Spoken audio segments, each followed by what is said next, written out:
चांद को तो आपने बहुत बार देखा होगा। ये चांद बहुत ही रहस्यमय से भरा हुआ है। लगभग 4.5 अरब साल पहले जब पृथ्वी का निर्माण हुआ था, तब पृथ्वी का कोई चांद नहीं हुआ करता था। लेकिन एक बड़ा सा एस्ट्रॉइड पृथ्वी से टकराया। इसके बाद करोड़ों टुकड़े अंतरिक्ष में फैल गए और कुछ बड़े टुकड़े पृथ्वी की ग्रेविटेशनल फोर्स की वजह से पृथ्वी के चारों ओर ये घूमने लगे और एक जगह जमा हुए, जिसकी वजह से हमारे चांद का निर्माण हुआ। और क्या आपको पता है वुल्फ चांद की रोशनी में ही क्यों पुकारता है? और क्या आपने कभी सोचा है वेयर वुल्फ असल में होते हैं तो चांद की रोशनी में बन जाते हैं? आज हम ऐसे ही चांद के कुछ रहस्यमयों के बारे में बात करेंगे।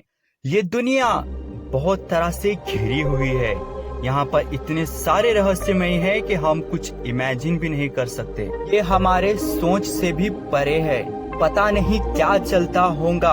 हर सेकंड्स में अरबों खरबों काम होते रहते हैं। हमारी गैलेक्सी इतनी बड़ी है कि हम इसके बारे में सोच भी नहीं सकते। आइए वीडियो को शुरू करते हैं। पृथ्वी के मुकाबले में चांद काफी छोटा है। क्या आपको पता है चांद पूरा सर्कल नहीं है, ये थोड़ा सा अंडे के शेप का है, जो पृथ्वी के ग्रेविटेशनल फोर्स की खिंचाई की वजह से हो गया है। चांद पर लगभग अभी तक 12 जनों ने कदम रखा है और नील आर्मस्ट्रॉन्ग जो पहले व्यक्ति थे जिसने पहला कदम रखा। और आपको पता होना चाहिए कि जो मून है वो धरती के इर्द गिर्द मूव करता है। चांद का एवरेज डायमीटर 3775 किलोमीटर है। So because of this, Moon is the fifth largest satellite in the solar system. पृथ्वी के मामले में चांद काफी छोटा है। यह मून हमसे हर साल 1.5 इंचेस दूर जाता दिखाई दे रहा है।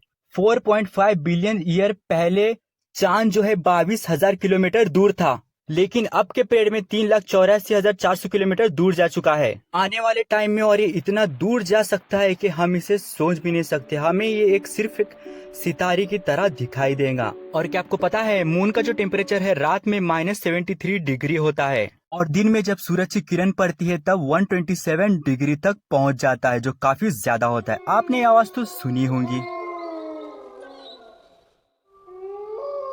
और क्या आपको पता है रात के समय ही वुल्फ क्यों चिल्लाते हैं इतना? इसका लेना देना चांद से बिल्कुल भी नहीं है।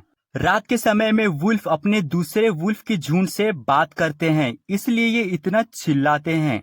जब कभी कोई शिकारी इन्हें दिख जाए तो इतना जोर जोर से चिल्ला के इन्हें अलर्ट करने की कोशिश करते हैं। अभी तक तो रिसर्च में ऐसी कोई बात सामने नहीं आई जिसकी वजह से वुल्फ चांद को देखकर इतना चिल्लाता क्यों है।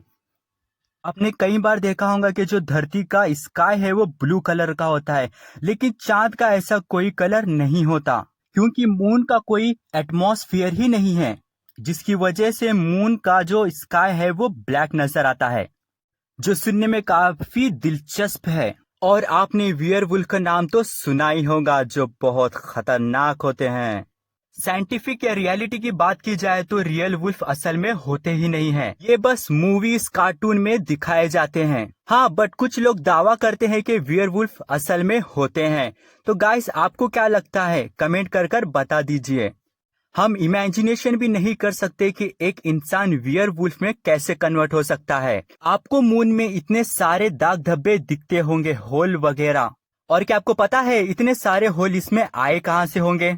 लगभग 3.8 मिलियन ईयर पहले बहुत सारे एस्ट्रॉइड्स चांद से टकरा गए थे, जिसकी वजह से इस चांद पर बहुत सारे होल हो गए हैं, जिसमें बहुत बड़े बड़े गड्ढे हो चुके हैं। और क्या आपको पता है चांद पर भी ग्रेविटेशनल फोर्स होती है, बट धरती के मुकाबले कम पाई जाती है। आप कभी समंदर के किनारे गए होंगे, शाम के वक्त आपने कभी देखा होगा कि जो लाट होती है, लहर, शाम के वक्त बहुत ज्यादा बड़े बड़े होते हैं, बहुत ऊंचे ऊंचे लहर दिखाई देते हैं। इसका जो रीजन है वो है चांद की ग्रेविटेशनल फोर्स। इसकी वजह से जो पानी है धरती का वो उसके तरफ खींचा चला जाता है।